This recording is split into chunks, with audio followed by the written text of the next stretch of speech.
Small परिवार का घर अब पूरी तरह दानव के कब्जे में था। कोई उपाय काम नहीं कर रहा था। उनके लिए वो घर अब नर्क बन चुका था। रातों की चीखें, दीवारों पर खून, बच्चों की चीखें। चर्च भी अब हार मान चुके थे। वे इस लड़ाई में लौटे थे एड और लॉरेन वॉरेन और उनकी बेटी जूडी, जिसे खुद इस दानव ने अपने निशाना बना चुका था। लॉरेन ने घर में कदम रखते ही एक ठंडी लहर महसूस की। आईने की तरफ देखते ही उन्होंने कहा, ये वही दानव है जो 22 साल पहले हमें मिला था। और दूसरी तरफ उनकी बेटी जूडी को अजीब दृश्य दिखने लगा। आईने से काली धुंध निकल रही थी और कोई फुसफुसा रहा था। एड ने तुरंत कैमरा और टेप रिकॉर्डर लगाए, लेकिन पहली रात रिकॉर्डर में सिर्फ एक आवाज गूंजी थी और वो आवाज थी, गेट आउट या मर जाओ। जैसे ही रात हुई, घर पागल हो उठा। जूडी को कुछ महसूस होने लगा। जूडी चिल्लाकर बोली, वो मुझे देख रहा है। लॉरेन ने उसका हाथ कसकर पकड़ लिया। फर्नीचर खुद बेखुद हिलने लगे। दरवाजे जोर जोर से बंद हुए। जैनेट को अदृश्य ताकत ने हवा में उठा लिया और फेंक दिया। लॉरेन चीख उठी और कहने लगी, ये कोई आत्मा नहीं, ये दानव है। रात बढ़ने के साथ साथ घटनाएं और भयानक हो गई। दीवारों से खून निकलने लगा। फर्नीचर अपने आप उड़ने लगे। हर कोने से आवाज आती, तुम सब हमारे हो। जैक और जैनेट बच्चों को बचाने के लिए कमरे के एक कोने में छुप गए। अब निशाना बच्चों पर था। हेदर और शैनन बिस्तर पे चिपके रो रहे थे। अचानक उनकी चादर अपने आप खींचकर फर्श पर गिर गई। दीवारों पर पंजों के निशान उभर आए।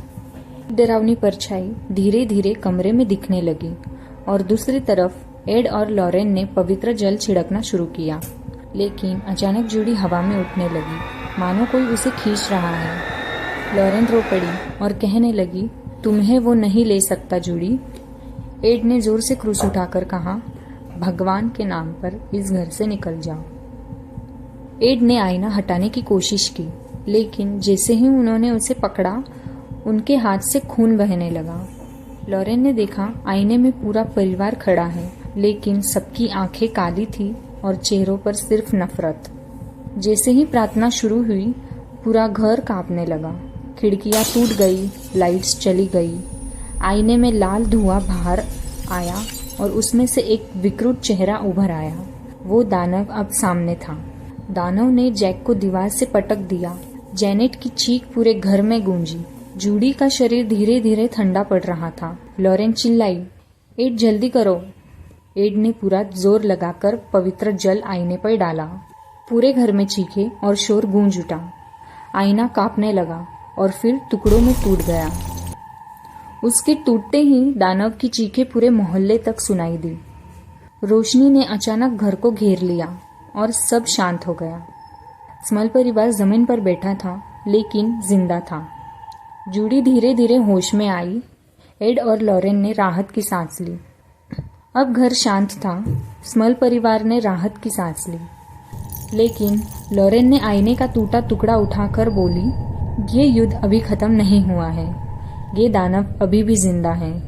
वॉरेन्स ने उस आईने के टुकड़ों को लेकर अपने ऑकल्ट म्यूजियम में सुरक्षित कर लिया। स्मल परिवार बच तो गया, लेकिन उस आईने की आत्मा अब भी दुनिया में है और वो अगला शिकार ढूंढ रही है। अगर आपको इसी तरह की स्टोरीज और भी देखनी है तो लाइक, शेयर और सब्सक्राइब कीजिए हमारे श्रापित दास्ता चैनल को।